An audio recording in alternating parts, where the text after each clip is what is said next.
आज हम बात करने वाले हैं न्यूरोबियन 4 टैबलेट के बारे में। ये जो न्यूरोबियन 4 टैबलेट है ये इसका ब्रांड नेम है। तो फिर इसके एक्टिव कॉन्स्टिट्यूएंट कौन कौन से हैं? इसके एक्टिव कॉन्स्टिट्यूएंट हैं vitamin B complex and vitamin B12। Actually अगर हम इसके नाम को देखें न्यूरोबियन, तो इससे हमको ये जो एहसास होता है कि ये आपके न्यूरॉन्स यानी कि जो नर्व सेल होती है, हमारी जो तंत्रिका तंत्र होती है, इसके लिए काफ़ी ज़्यादा यूजफुल होगा, ऐसा हमको आभास होता है। और ये आभास सही भी है। ये जो न्यूरोबियन टैबलेट है इसे कई लोग गलतफहमी में मल्टीविटामिन का टैबलेट बोलते हैं, लेकिन ये पूरी तरह से सही कॉन्सेप्ट नहीं है। मल्टीविटामिन टैबलेट हम बेसिकली साइंटिफिकली उस टैबलेट को बोलते हैं जिसमें डिफरेंट टाइप्स ऑफ विटामिन का कॉम्बिनेशन होता है। एग्जाम्पल की बात करें तो इसमें विटामिन ए होगा, विटामिन सी होंगे, विटामिन बी होंगे, विटामिन ई होंगे, इस तरह के अलग अलग टाइप के विटामिन हो सकते हैं। लेकिन अगर जब हम बात करते हैं सब टाइप्स के विटामिन के कॉम्बिनेशन की, तो इसे पूरी तरह से मल्टीविटामिन नहीं बोलेंगे। ये जो टैबलेट है इसके ऊपर में लिखा हुआ है tablet of vitamin B complex with vitamin B12। इसमें कहीं भी ये नहीं लिखा है कि ये मल्टीविटामिन टैबलेट है, क्योंकि यहाँ पे जो इंग्रेडिएंट अगर आप देखेंगे आने वाले समय में, इसमें हर एक इंग्रेडिएंट विटामिन बी की कैटेगरी को रिप्रेजेंट करने वाले सब टाइप हैं। अगर हम बात करें एक जस्ट ऊपर बात करते हैं तो विटामिन बी, लेकिन विटामिन बी केवल एक ही विटामिन नहीं होता, इसके अंदर इसके सब टाइप होते हैं, जैसे कि vitamin B1, vitamin B2, vitamin B3, vitamin B12, ऐसे कई सारे विटामिन होते हैं। लेकिन जो विटामिन के सब टाइप हैं ये अलग नए विटामिन नहीं हैं, इसीलिए हम लोग उसको सब टाइप ऑफ विटामिन बोल सकते हैं, मल्टीविटामिन नहीं बोल सकते। इसका जो यूज़ होता है न्यूरोबियन 4 का, वो बहुत सारे चीज़ों को सॉल्व करने या मेंटेन करने के लिए किया जाता है। This is not a pharmacological drug, यानी कि ये एक ऐसा ड्रग नहीं है जो किसी बीमारी में यूज़ किया जाए। जैसे अगर किसी को फीवर हो गया तो हम पैरासिटामोल यूज़ कर लेते हैं और फीवर ठीक हो जाता है, तो ये वैसा ये जो वो थेरेप्यूटिक कंटेनिंग सब्सटेंस नहीं है। This is a supplement. अगर किसी को किसी particular type of vitamin B complex की कमी हो रही है या किसी और टाइप ऑफ विटामिन बी की कमी हो रही है, तो उसको रिप्लेस करने के लिए हम इसमें यूज़ करते हैं। ये जो आपको पैकेट मिलेगा इसमें आपको 30 टैबलेट्स मिलेंगे। 30 टैबलेट का ये एक पैक होगा। और आश्चर्य की बात क्या थी, जब मैंने खुद इसको पहली बार आपकी वीडियो बनाने के लिए परचेस किया तो मुझे ये नहीं मालूम था कि इस टैबलेट की जो प्राइस होगी वो 31 रुपीज़ ओनली होगी। जैसे आप डिस्काउंट करेंगे तो शायद आपको 25 रुपये में भी मिल जाए। माने कि इतना इंपॉर्टेंट टैबलेट है जिसकी प्राइस बहुत ही ईजिली अफोर्डेबल होती है। चलिए हम बात कर लेते हैं कि ये जो आपका न्यूरोबियन 4 है वो कहाँ कहाँ काम आएगा। सबसे पहला तो उसके नाम और उसके डायग्राम से ही हमको रिप्रेजेंट हो रहा है कि न्यूरोबियन में आप देख सकते हैं काफ़ी सारे लाइनिंग्स खींची गई हैं, वो इसी को रिप्रेजेंट कर रही हैं कि ये आपके न्यूरॉन्स के लिए, न्यूरॉन्स की प्रॉपर, न्यूरॉन एक्चुअली है क्या, वो सेल्स ही हैं, तो वो उनकी प्रॉपर हेल्थ को मेंटेन करने के लिए यूज़ करते हैं। इसके अलावा ये ऐसे व्यक्तियों के लिए भी यूज़फुल होगा जो एनीमिया से परेशान हैं, जिनमें ब्लड की कमी है, उनके लिए भी यूज़फुल हो सकता है। ऐसे व्यक्ति जिनको बहुत जल्दी थकावट या वीकनेस लगता है उनको भी ये टेबलेट काफ़ी रिलीफ प्रोवाइड करेगा। टीवी में ऐड भी आते हैं, बहुत ज़्यादा थकावट होती है, तो ऐसे केस में भी न्यूरोबियन 4 को यूज़ कर सकते हैं। इसके बाद हम बात कर सकते हैं कि अगर हम कोई नर्व के डैमेज वाली प्रॉब्लम को फेस कर रहे हैं या आपके हाथ पाँव में टिंगलिंग का एहसास हो रहा है, झुंझुनी ज़्यादा पकड़ रही है आपको, नर्व पेन हो रहा है आपको, तो हम इस टैबलेट को प्रीफर कर सकते हैं। नर्व कई बार यूज़ हो रहा है, इसलिए मैं इसको थोड़ा सा एक्सप्लेन करता हूँ आपके लिए भी, क्योंकि ये जानना बहुत ज़रूरी है कि जिस पर्पज़ के लिए हम ये ले रहे हैं वो पर्पज़ तो पता हो। जो एक्चुअली में हमारी बॉडी में कई तरह के सेल होते हैं, कार्डियक सेल होता है, नर्व सेल होता है। इनमें से अंतर क्या होता है कि काफ़ी सारे सेल्स तो वापस से अपना जो अगर डैमेज होते हैं तो रिपेयर कर सकते हैं। नर्व सेल एक ऐसा सेल है जो जल्दी रिपेयर नहीं होता, बहुत ज़्यादा नए मात्रा में नहीं बनते, तो इनका जो हेल्थ है वो बहुत ज़्यादा ज़रूरी है। और इसी नर्व की हेल्थ को मेंटेन करने के लिए आप विटामिन बी को यूज़ करते हैं। और यहाँ पे आप देखेंगे कि विटामिन बी के अलग अलग सब टाइप यहाँ पे प्रेजेंट हैं। So this is very important for the good health of nerve. इसके अलावा हम अगर इसको यूज़ करना चाहें तो डिप्रेशन के पेशेंट जो होते हैं उनमें इसको यूज़ किया जा सकता है, हेडेक के केस में यूज़ किया जा सकता है। अगर किसी को डिमेंशिया की प्रॉब्लम है, डिमेंशिया मतलब होता है कि यदि व्यक्ति को याद रखने में प्रॉब्लम है, मेमोरी का डिसफंक्शन है, जिसको हम लोग बोलते हैं कि थोड़ी देर में भूल जाता है, वो नर्व से एसोसिएटेड प्रॉब्लम है, तो उसके लिए भी ये जनरली प्रीफर किए जाते हैं। हार्ट की हेल्थ के लिए भी अच्छा है। जो इम्यून सिस्टम है उसके लिए भी बहुत ही महत्वपूर्ण है, इम्यून सिस्टम को स्ट्रांग बनाने में काम करते हैं। तो आज के इस पेंडेमिक सिचुएशन में जब ये वीडियो बन रहा है कोविड-19 के एरा में, तो ये उस केस में भी कहूँ ज़्यादा इंपॉर्टेंट है। हालांकि मल्टीविटामिन में ये ऑलरेडी कंटेंट होता है, तो मल्टीविटामिन के साथ इसको अलग से लेने की ज़्यादा ज़रूरत नहीं पड़ेगी, दो को कंबाइन नहीं करने की आवश्यकता है। इसके साथ साथ ये और भी चीज़ें, जैसे कि अगर हम बात करें किडनी प्रॉब्लम में ठीक करता है, स्किन की प्रॉब्लम को भी काफ़ी अच्छे से मैनेज करने की कोशिश करता है, हेयर लॉस अगर आपको हो रहा है, बाल झड़ रहे हैं, तो अभी उस पर ये यूज़ किया जा सकता है। लीवर में कोई डिस्फंक्शन है तो भी हम इसको यूज़ कर सकते हैं। ये एक OTC प्रोडक्ट है, यानी कि इसको परचेस करने के लिए आपको किसी भी डॉक्टर के प्रिस्क्रिप्शन की जरूरत नहीं होगी, आप यूं ही मार्केट्स में जाकर के मेडिकल स्टोर से इसे परचेस कर सकते हैं। चलिए अब हम बात कर लेते हैं मेन पॉइंट पे कि ये जो न्यूरोबियॉन फोर्ट है ये कौन कौन से कंटेंट रखता है विटामिन बी के सब टाइप को। तो अगर आप गूगल करेंगे कि सब टाइप्स ऑफ विटामिन बी, तो आपको बहुत सारे अल्फ़ाबेट के हिसाब से नाम है, जैसे vitamin B1, vitamin B2, vitamin B3, vitamin B5, vitamin B6 and vitamin B12। तो हमने उनके नाम को इसी तरीके से याद रखा है, लेकिन उनके जो केमिकल नेम है उनमें से बहुत कम को याद होता है। तो आज के इस वीडियो में मैं उनको भी आपको एक्सप्लेन करूंगा। Each film coated tablet content, ये जो आपका 30 टैबलेट है, ये टैबलेट फिल्म कोटेड है, यानी कि इसके ऊपर एक फिल्म की कोटिंग की गई है ताकि इसके अंदर जो विटामिन है वो अपनी पोटेंसी को मेंटेन रखें throughout the expiry date. उसके कारण से आप इसको अच्छे से प्रोटेक्टेड फॉर्म में यूज़ कर सकते हैं। ये क्या कंटेंट करता है, जो आपका एक टैबलेट है वो आपको देगा थायामीन मोनोनाइट्रेट IP का 10 mg, दैट इज IP मतलब होता है इंडियन फार्माकोपिया के प्रिंसिपल को फॉलो करके बनाने वाला सब्सटेंस। ये जो थायामीन मोनोनाइट्रेट है, इसका दूसरा नाम यानी कि अगर हम बात करें तो ये होता है आपका विटामिन B1। इसे हम विटामिन B1 भी कह सकते हैं। इसका कंटेंट मैंने बताया 10 mg है।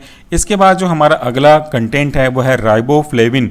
ये जो राइबोफ्लेविन है वो भी IP इंडियन फार्माकोपिया के प्रिंसिपल को फॉलो किया है। इसका जो कंटेंट है वो भी आपका 10 mg है। और इस राइबोफ्लेविन का जो दूसरा नाम है वो है विटामिन B2। तो हम क्या करते हैं, सबसे पहले तो यहाँ पे मैं आपको लिख देता हूँ, जो थायामीन है वो है विटामिन B1, जो राइबोफ्लेविन है वो है आपका विटामिन B2। इसके बाद जो अगला कंटेंट है वह है आपका pyridoxine hydrochloride IP, which is a 3 mg containing substance. इसका जो सब्सटेंस का वेट है वो है 3 mg। तो ये जो आपका पैरिडॉक्सिन है वो है क्या, पाइरोक्सिन को और हम किस नाम से जानते हैं, इसको हम लोग बोलते हैं विटामिन B6। तो पैरिडॉक्सिन के बगल में हम लिख लेते हैं विटामिन B6। इसके बाद अगला है आपका cyanocobalamin triturate in gelatin equivalent to cyanocobalamin which is also based on Indian pharmacopoeia, और इसका जो कंटेंट है वह है आपका 15 mcg। अब यहाँ पे मैंने देखिए आपको बताया था कि विटामिन B भी कंटेंट करता है, विटामिन B कॉम्प्लेक्स भी कंटेंट करता है। तो यहाँ पे जो विटामिन B12 है इसी को हम लोग बोलते हैं आपका साइनोकोबालामिन। सो साइनोकोबालामिन का जो कंटेंट यानी कि विटामिन B12 का कंटेंट ये आपने देखा, जिसको हमने ट्राइचुरेट किया था, मिक्स किया हुआ था जिलेटिन के साथ, जिसका मेन पर्पस होगा कि आपकी इसकी स्टेबिलिटी को अपन मेंटेन करके रख सकें। अगला है आपका निकोटिनामाइड IP। इसका जो कंटेंट है वह है 45 mg। निकोटिनामाइड का दूसरा नाम क्या है, निकोटिनामाइड को हम लोग बोलते हैं विटामिन B3। तो निकोटिनामाइड के बगल में हम लोग लिख देते हैं विटामिन B3। ये चीज़ें आपके लिए बहुत काम होंगी अगर आप फार्मेसी के स्टूडेंट हैं। अगर आप जनरल पब्लिक हैं तो इसे आप स्किप भी कर सकते हैं। Coming to the next content, that is calcium pantothenate IP 50 mg। इसका जो कंटेंट है वह है 50 mg, और इसके साथ साथ इसमें हम लोग यूज़ किया गया है वह है आपका एक्जिपिएंट। एक्जिपिएंट क्या होते हैं, एक्जिपिएंट ऐसे एजेंट होते हैं जो कि टैबलेट के बल्क को बढ़ाने में मदद करते हैं, और साथ साथ टैबलेट के जो दूसरे पर्पस होते हैं लाइक बाइंडिंग का काम करना, फिल्म का काम करना, उसके जो एक प्रकार से फ्लो प्रॉपर्टी होती है उसको मेंटेन करना, क्रैक नहीं होने देने वाले। तो ऐसी चीज़ें जिनकी खुद की कोई फार्माकोलॉजिकल या मेडिसिनल एक्टिविटी नहीं होगी, लेकिन वो टैबलेट में टैबलेट की लाइफ और उसके स्ट्रेंथ को बना करके रखने में मदद करती हैं, इन्हें हम एक्जिपिएंट कहते हैं। इसमें लगाया गया है कलर को, और ये जो कलर है उसका नाम है आपका पॉनक्यू 4R लेक। और इसके साथ एक और कलरिंग एजेंट है जो है titanium dioxide, also followed by Indian pharmacopoeia. इसमें हम जब देखते हैं विटामिन की, तो काफ़ी सारे विटामिन में एक चीज़ आपको लिखा हुआ मिलेगा, वह है अप्रोप्रिएट ओवरेज एडेड। इसका मतलब क्या होता है, जनरली हम जब विटामिन को परचेस करके थोड़े समय के लिए स्टोर करते हैं तो चांसेस बनते हैं कि विटामिन की जो स्ट्रेंथ है वो थोड़ी कम हो जाए। सो एक्स्ट्रा ऐड करके रखा जाता है ताकि अगर कुछ लॉस भी हो जाए तो भी आपको उतना मिले जितना कि आपको चाहिए। जैसे अगर आप बात करते हैं आपको चाहिए होगा 10 के हिसाब से, चलो ठीक है मान लेते हैं, जस्ट एग्जाम्पल की बात मैं कह रहा हूँ, ये होगा नहीं, 10 mg की हमको ज़रूरत है। तो कंपनी क्या करती है, इसमें 11 mg कंटेनिंग सब्सटेंस देने की कोशिश करती है। जस्ट एक अप्रॉक्सीमेटली एग्जांपल की बात कर रहा हूँ, एग्जैक्ट ये नहीं है। अगर आप इसको लंबे समय तक स्टोर करते हैं या कुछ ऐसी कंडीशन होती है कि इसमें से 1 mg डिस्ट्रॉय हो जाता है, तो अल्टीमेटली फिर भी आपको मिलेगा कितना, 10 mg। आपको जितनी रिक्वायरमेंट थी उतना आपको मिल गया, जो नुकसान हुआ वो आपके लिए नहीं हो पाया, उसको बैलेंस कर दिया गया।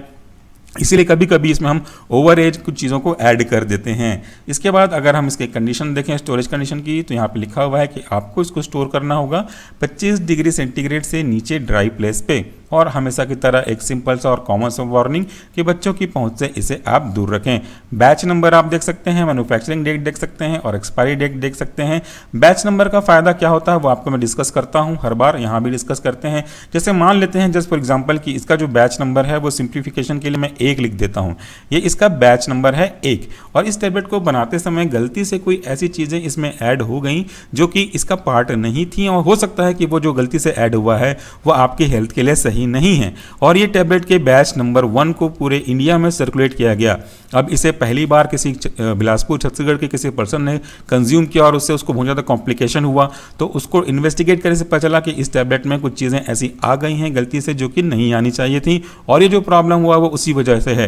तो अब कंपनी क्या करेगी, अब ये कंपनी जिस भी जगह इस टैबलेट को भेजी होगी सेल आउट करने के लिए, होलसेलर को, रिटेलर को, उनसे वापस मंगाने की कोशिश करेगी।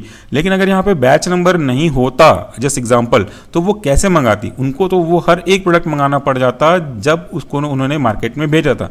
ऐसे करने से क्या होगा, उनका बहुत ज़्यादा नुकसान भी होगा और वो टैबलेट भी फेंके जाएंगे जिनके अंदर कोई भी गलती नहीं हुई थी। सो उस प्रॉब्लम को हम लोग चेक करते हैं जब बैच नंबर के हिसाब से, तो पता चलता है कि प्रॉब्लम, अगर हम बैच नंबर दे रहे हैं कि बैच नंबर 1 वाले टैबलेट को खाने से प्रॉब्लम हुई थी, तो कंपनी बड़ी आसानी से उस जगह से उन प्रोडक्ट को मंगवा लेगी जिनका बैच नंबर क्या होगा, 1 होगा। बाकी batch number 2, batch number 3, batch number 5 इनको मंगाने की या इनको डिस्ट्रॉय करने की कोई ज़रूरत नहीं पड़ेगी। तो ये है इंपॉर्टेंस बैच नंबर का।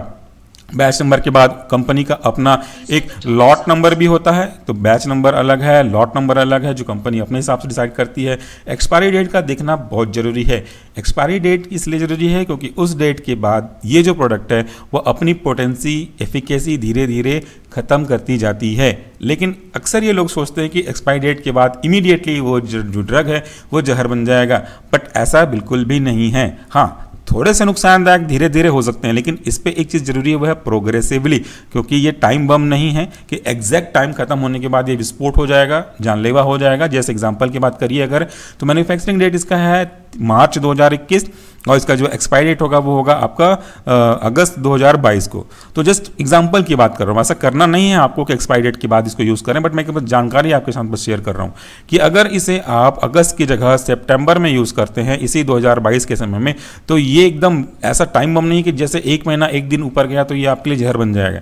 लेकिन हाँ, इसकी जो एफिकेसी है, इसकी जो काम करने की क्षमता है वो धीरे धीरे कम होती जाएगी, और साथ में इसका जो पॉइजनस इफेक्ट है, जो टॉक्सिक इफेक्ट है वो बढ़ते जाएगा। तो समय जितना बढ़ेगा, जितना इसका एक्सपायरी डेट निकलते जाएगा, उतना ही इसकी जो अनवांटेड इफेक्ट है वो बढ़ती जाएगी। एक टाइम बाद ये बहुत ज़्यादा टॉक्सिक बन सकता है, लेकिन immediately just within a few weeks after expiry date ये प्रॉब्लम उतना नहीं करता है। फिर भी हमको कभी भी एक्सपायर्ड टैबलेट को यूज़ करने की कोई भी आवश्यकता नहीं है। प्राइस के बारे में मैंने आपको बताया था कि इसका जो मैक्सिमम रिटेल प्राइस है 30 टैबलेट के पीछे वह है 31 रुपये 61 पैसे, बट आसानी से आप इसमें कुछ डिस्काउंट ले सकते हैं।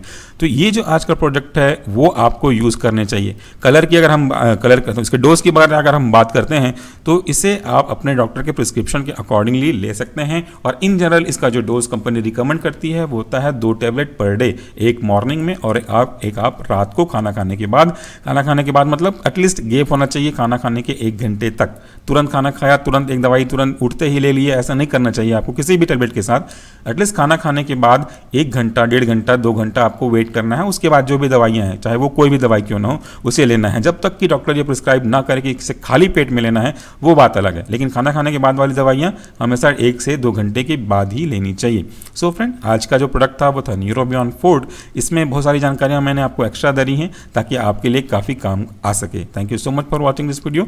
कमेंट बॉक्स में जरूर कमेंट करिएगा कि इस तरह की जो इन्फॉर्मेशन वीडियो हैं वो आपको कैसी लगती हैं। Thank you and please do take care of yourself.